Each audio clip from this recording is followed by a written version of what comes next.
అండి అందరికీ నమస్తే. నేను మీ సునీల్ మద్దాల. ఏదైతే నామినేషన్లు వేస్తున్నారో ఆంధ్రప్రదేశ్ రాష్ట్రంలో ఆ నామినేషన్లు వేయటం అంటే నిజంగా చిన్న సైజు సందడి అండి. చిన్న సైజు ఎలా అంటే ఒక ప్రచార పర్వం అనుకోవచ్చు, లేకపోతే డప్పులు మేళ తాళాలతోటి ఊరేగింపులతోటి నానా హంగామా ఆడబిడ్డలతోటి నామినేషన్లు వేస్తాకి అందరూ వెళ్తున్నారు ఆంధ్రప్రదేశ్లో. మామూలుగా కాదండి, అసలు నామినేషన్ రోజున రోడ్లన్నీ ట్రాఫిక్ జామ్ అవుతున్నాయి, ఎక్కడికక్కడే మొత్తం కిక్కిరిసిపోతున్నారు జనాలు. అలాంటి సందర్భంలో ఏంటి ఇక్కడ మాత్రం ఈ నామినేషన్ మాత్రం దొంగచాటుగా వెళ్ళి నామినేషన్ వేయడం జరిగిందంటండి.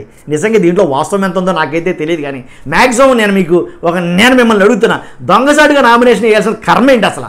ఇది ఎవరు మాట్లాడారంటే వైసీపీ వెల్లంపల్లి శ్రీనివాస్ మాట్లాడి దొంగసాటిగా నామినేషన్ వేశాడు అతను అని అయితే అన్నాడు. నిజంగా దొంగసాటిగా నామినేషన్ వేయాల్సిన కర్మ ఎందుకు వచ్చింది అసలు? ఎవరంటారా? బోండా ఉమా గారు. ఎందుకంటే ఇంటి బయట పోలీసులు ఏంటి ఆఫీస్ దగ్గర పోలీసులు ఎక్కడ చూసినా బోండా ఉమా గారికి పోలీసులు టచ్ ఆడుతూనే ఉన్నారు.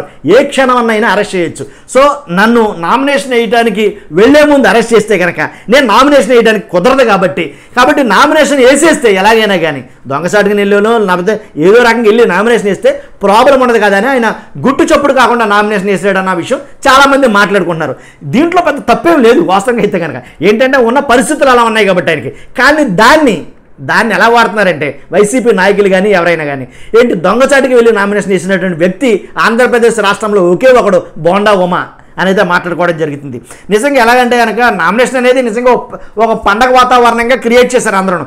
కానీ బోండా ఉమా ఆంధ్రప్రదేశ్ రాష్ట్రంలో ఆయన ఒక నామినేషన్ మాత్రమే గుట్టు చప్పుడు కాకుండా వేసి ఉంటారేమో నేనైతే అనుకుంటున్నాను. కాబట్టి ఎందుకు జరిగిందంటే కనుక బోండా ఉమా గారికి టార్గెట్ అసలు ఇప్పుడు కాదు, ఇది బోండా ఉమా గారిని ఎప్పుడో టార్గెట్ చేశారు అని నేనంట.